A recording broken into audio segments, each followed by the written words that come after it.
दाज्यू एक पहाड़ी शब्द जिसका मतलब है बड़ा भाई।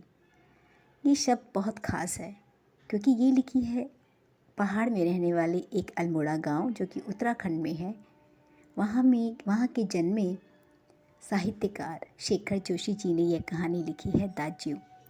और इसमें एक ख़ास बात और भी है कि चिल्ड्रन फिल्म सोसाइटी द्वारा इस कहानी पर फिल्म भी बनाई गई थी। और एक और ख़ास बात है कि यह बाल श्रमिक पर लिखी गई है। और इससे भी ख़ास बात यह है कि ये निधि स्टोरी बॉक्स में आज मुझे पढ़ने का मौका मिल रहा है। तो शुरू करते हैं कहानी। चौक से निकलकर बाईं ओर जो बड़े साइन बोर्ड वाला छोटा कैफ़े है, वहीं पर जगदीश बाबू ने उसे पहली बार देखा था। गोरा चिट्टा रंग, नीली आंखें, सुनहरे बाल और चाल में एक अनोखी मस्ती, पर शिथिलता नहीं। कमल के पत्ते पर फिसलती हुई पानी की बूंदी की फुर्ती। आंखों की चंचलता देखकर उसकी उम्र का अनुमान केवल 9-10 वर्ष ही लगाया जा सकता था।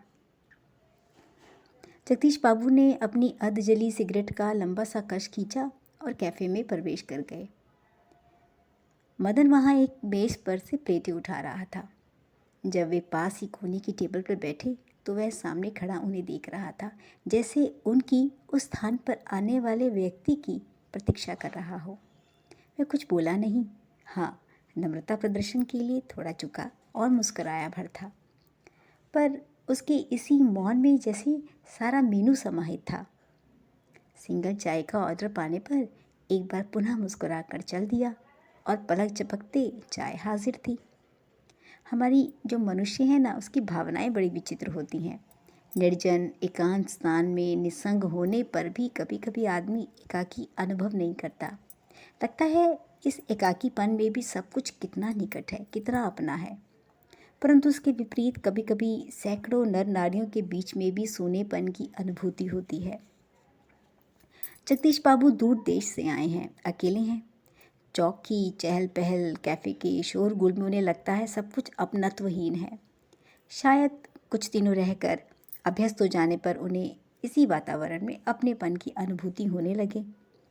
पर आज तो लगता है ये अपना नहीं, अपनेपन की सीमा से दूर, कितना दूर है। और तब उन्हें अनायास ही याद आने लगते हैं अपने गांव पड़ोस के आदमी, स्कूल कॉलेज के छोकरे, अपने निकट शहर के कैफ़े, होटल। तब तक मदन चाय ले आता है। चाय साहब। जगदीश बाबू रागदानी में अपनी सिगरेट झाड़ते हैं। उन्हें लगा जैसे इन शब्दों की ध्वनि में वही कुछ है जिसकी रिक्तता उन्हें अनुभव हो रही है। और उन्होंने अपनी शंका का समाधान भी किया। उसका नाम पूछा। उसने कहा, मेरा नाम मदन है। जगदीश बाबू ने पूछा, कहाँ के रहने वाले हो? पहाड़ का हूँ बाबूजी। पहाड़ तो सैकड़ों हैं। आबू है, दार्जिलिंग है, मंसूरी, शिमला, अल्मोड़ा। तुम्हारा गांव किस पहाड़ में है? इस बार मदन को जैसे पहाड़ और जिले का भेद मालूम हो गया। मुस्कुराकर बोला, अल्मोड़ा है साहब, अल्मोड़ा। अच्छा, अल्मोड़ा में कौन सा गांव है? उसको इस प्रश्न ने थोड़ा संकोच में डाल दिया, क्योंकि उसके जो गांव की निराली संज्ञा के कारण उसे संकोच हो रहा था। वह टालता हुआ बोला, वह तो दूर है साहब, अल्मोड़ा से होगा 15-20 मील दूर। फिर भी नाम तो कुछ होगा ही, नाम तो बता। डोट्यालगो, सकुचाता हुआ सा बोला। जगदीश बाबू के चेहरे पर पुती हुई एकाकीपन की स्याही दूर हो गई। और जब उन्होंने मुस्कुराकर उसे यह बताया कि उसके पास के गांव का ही मैं रहने वाला हूँ, तो लगा जैसे प्रसन्नता के कारण अभी मदन के हाथ से ट्रे नीचे गिर जाएगी। उसके मुंह से शब्द निकलना चाह कर भी नहीं निकल सक रहे थे। खोया खोया सा वह अपने गांव के बारे में सोचने लगा। उसे गांव में अपने ऊंचे पहाड़, नदियाँ, माँ यानी कि उसकी ईजा, उसके बाबा, उसकी दीदी, उसकी भूली यानी कि छोटी बहन, और दाज्यू यानी कि बड़ा भाई, सब याद आने लगे। मदन को जगदीश बाबू के रूप में किसकी निकट छाया सी जान पड़ रही थी। वो मन ही मन सोच रहा था, ईजा नहीं, बाबा नहीं, दीदी, भूली नहीं, दाज्यू, हाँ दाज्यू, बड़ा भाई। 2-4 दिनों में मदन और जगदीश बाबू के बीच की अजनबीपन की खाई दूर हो गई। टेबल पर बैठते ही मदन का स्वर सुनाई देता, दाज्यू जय हिंद। दाजू आज तो ठंड बहुत है। दाजू क्या यहाँ भी यूँ पड़ेगा? यूँ का मतलब बर्फ़। दाजू आपने तो कल बहुत थोड़ा खाना खाया। हर बार उसके मुंह से दाजू निकलता। दाजू दाजू शब्द को वह उतनी ही आतुरता और लगन से दोहराता जितनी आतुरता बहुत दिनों के बाद मिलने पर भी माँ अपने बेटे को चूमती है। कुछ दिनों के बाद जगदीश बाबू का एकाकीपन दूर हो गया।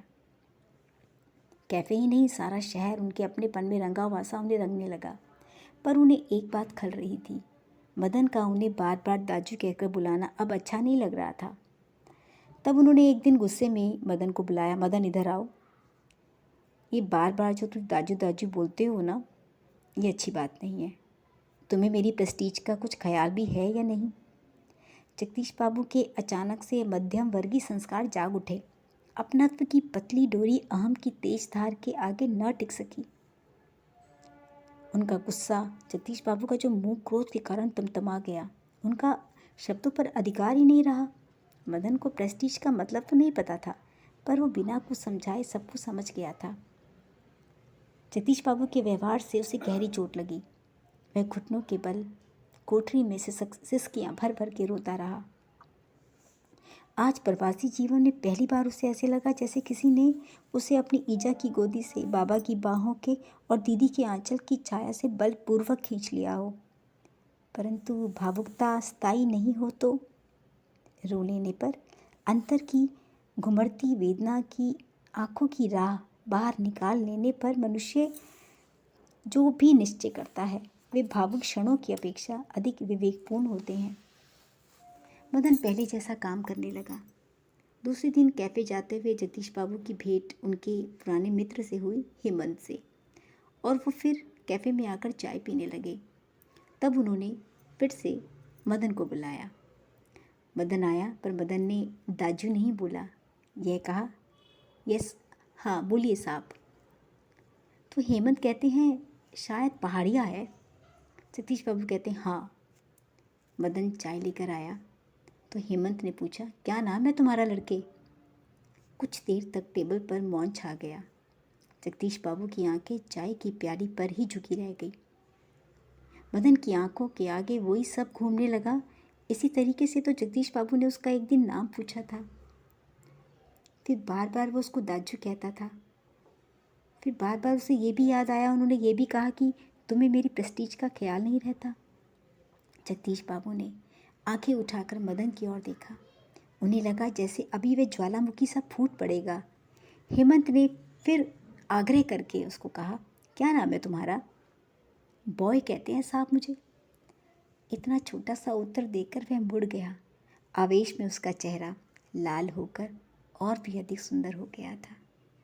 दिल छू जाने वाली कहानी लिखी है शेखर जोशी जी ने।